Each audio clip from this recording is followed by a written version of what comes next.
basically, for kids that were in trouble. And he educates them. And he sends them to church. And he houses them and he feeds them. And they leave that place and become productive citizens. That's his life mission. That and the cause of pro-life were the two things that Charlie Sharp cared about more than he cared about anything else. And he supported candidates for office that were pro-life. One of the candidates he supported for office that was pro-life was a Republican state senator from Cass County named Chris Koster.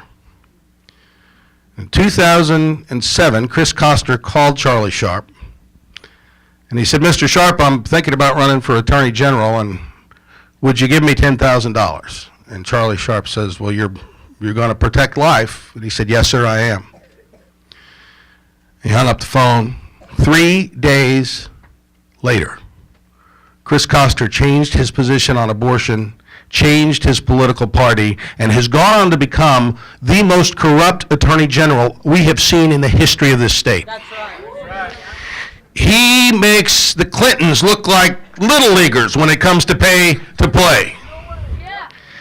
And I'd be for just about any old Republican that was going to run for governor, but we don't have any old Republican running for governor. Ladies and gentlemen, we have an American hero running for governor. Let me tell you,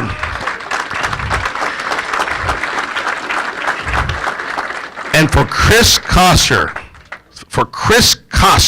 to try and demean the service that Eric Greitens has provided for thousands of veterans in this country, people who came back in depressed states with post-traumatic, you know what I'm saying, stress syndrome, who came back suicidal, and they thank Eric Greitens for saving their lives. He saved lives on the battlefield in the Middle East. He saved lives of countless veterans here. He's about to save the state of Missouri. He's going to be a great governor, an American hero, Eric Greitens.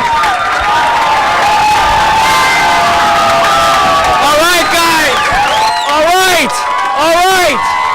Yes. Yes. Yes. Yes. All right, guys. Are you guys ready to win? Guys, now, in the SEAL teams, we're always very specific about our missions, and I'm very happy to tell you that right now, as we're gathered here today, we are 123 hours and 29 minutes away from putting an end to politics as usual and taking our state back, and that's what we're going to do in this election, folks. That's what we're going to do. Now, guys, as many of you know, I'm a husband and father. My wife, Sheena, and I, we got two beautiful little boys. We got Joshua, who's 2 years old. We got Jacob, who's 5 months old. Now, as you can imagine, sometimes when you're out campaigning like this, you can be gone for a night or two, and when your kids are that young, you come back home, and they often seem, after just a night or two, like they've grown a half an inch. Now, the other day I came home, and Joshua is 2 years old. He's just learning how to talk now, and Sheena said to me, she said, "Eric, watch this." And she said, "Joshua, who are you going to vote for?" And he said, "Dada." And then she said, "Now, Eric," she said, "if you think that's good," she said, "watch this." She said, "Joshua, who's going to change your diaper?" And he said, "Dada." So she's been teaching him all these things while we're out on the campaign trail, guys. But guys, look, I'm running for governor for a really simple reason. And that is that Missouri is a beautiful state. Missouri is a great state. Missouri is a state that is full of promise and potential. But for far too long, we've been held back by crooked Clinton-style politicians like Chris Koster, and now we are rising up to take our state back on November the 8th, folks. That's right. Folks, my opponent, Chris Koster, has been in politics for over 22 years.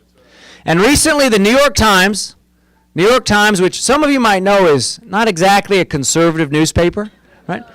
But even in the liberal New York Times, they put Chris Koster on the front page as Exhibit A for being the most corrupt attorney general in the country. When he was supposed to be out fighting for you and fighting for Missouri families, he was taking money from companies and their law firms. And when he was caught red-handed in a pay-for-play scheme, he promised that he'd put in place a new ethics policy. But a state audit just 1 year later Found out that he'd been lying about that too. Chris Koster exists to serve himself. Folks, I'm telling you, we've got a slate of Republican candidates this year who are coming, strong conservatives who believe that we need to put the people of Missouri first, and that's what we're going to do in this election. And there's so many differences between me and Chris Koster. You know, Chris Koster's been very clear. He said that he supports Obamacare. Folks, we all know this is a broken program full of broken promises. Right? They told us that our premiums would go down, and in fact, our premiums are going up. Just the other day, the Democratic governor of Minnesota came out and said Obamacare is completely unaffordable. And in some crazy lightning strike moment of clarity, we even had President Bill Clinton come out and say Obamacare is the craziest thing he's ever seen. Right?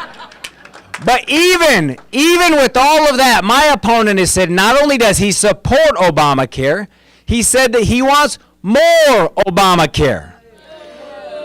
He said that his top priority as governor is expanding Obamacare by billions in the state of Missouri. Folks, I'm a Navy SEAL, conservative outsider, never been involved in politics before, a small business owner, a husband and father, and I'm here to tell you that I am opposed to Obamacare. And the differences between Koster and I go so deep. I mean, Chris Koster is a guy who has a 100% rating. Guys, not a 90% rating, not a 95% rating. He has a 100% rating from the most radical pro-partial birth abortion organization in the world. Folks, I'm here to tell you, I'm pro-life. I believe that life begins at the conception and that we need to defend every life. That's what we have to do in this election. And folks, if you had any doubt whatsoever about where Chris Koster stood and how he'd run government and how he'd run his campaign, all of those questions were answered in just the last 10 days, because I think you all saw just a few days ago, Hillary Clinton came in and gave Chris Koster and Jason Kander $500,000 from Hillary Clinton. $500,000. You know, we got something on the ballot Jay Ashcroft's been working really hard on, and I want you to know I support photo voter ID.